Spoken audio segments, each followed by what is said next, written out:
Okay guys, another unboxing video for today. Yes po, kusa na po natin siya, no? Actually, ito na siya. So, nakalagay naman na fragile, ayan. May siyang label. So, yes po, buksan na po natin, no? Para mas makikita natin kung tama yung ating items, no? So, nung binigay sa atin, inabot sa atin pala siya na nakapatayo, ganito siya. Pero syempre hindi naman natin alam sure kung hanggang sa makadeliver to ganun pa rin nakatayo siyang ganyan, ano? Although may nakalagay siyang fragile. Ayan.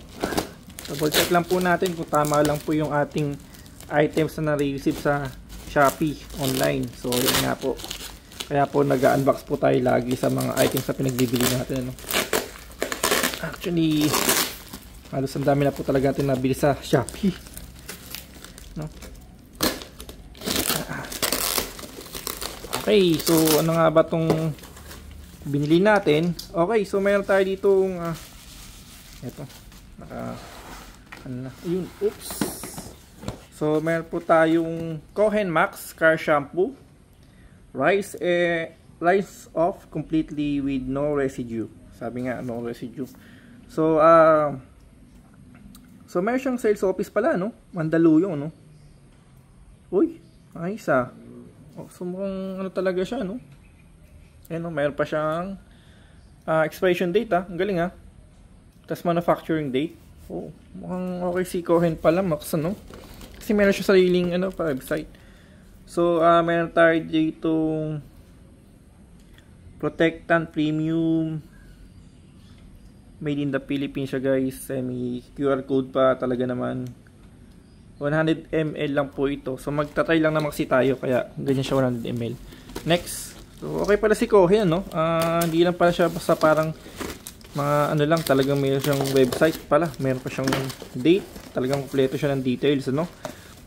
Okay, so isang galon po kasi ito, eh. Ayan. Anong check natin itong isa. So, ito po ay Cohen Max Car Shampoo. Ito po ay premium, ano? Gently scrub away dirt and grime. So, fast and acting, deep penetrating. Okay, so isa po siyang ano, car shampoo. Dalawang kasi siya, no? Pero ito po kasi ay premium, itong pink. Itong green po ay siguro just regular shampoo lang siya, kaya magkaiba siya ng presyo din. Check nyo din, no? So, meron siyang, ano guys, so, yung kanyang website, ano? Tapos, meron pa siyang manufacture date and then expiration date. So, talaga namang masasabi natin, eh, baka may quality talaga siya, no? Kasi, di ba? Okay, so, ito naman yung kanyang protectant, actually premium. Talagay. Try lang natin ito. Kasi hindi naman tayo mapaggamit ito sa mga motor saka sa sasakyan. Siguro once in a month lang siguro kung talagang araw na araw lang siya, no? Pero tatry lang naman natin siya kasi sa presyo kasi naka-discount siya, naka-sale, sa may voucher pa, so sinama na natin, kaya umorder tayo ganito kalit siya, no? So yun, tatry lang natin tong car shampoo nila kung okay ba or sulit na rin, ano, dahil sa presyo na rin ito, no? Okay, so yun lang guys, all safe naman siya, wala tayong naging problema, and thank you for watching po.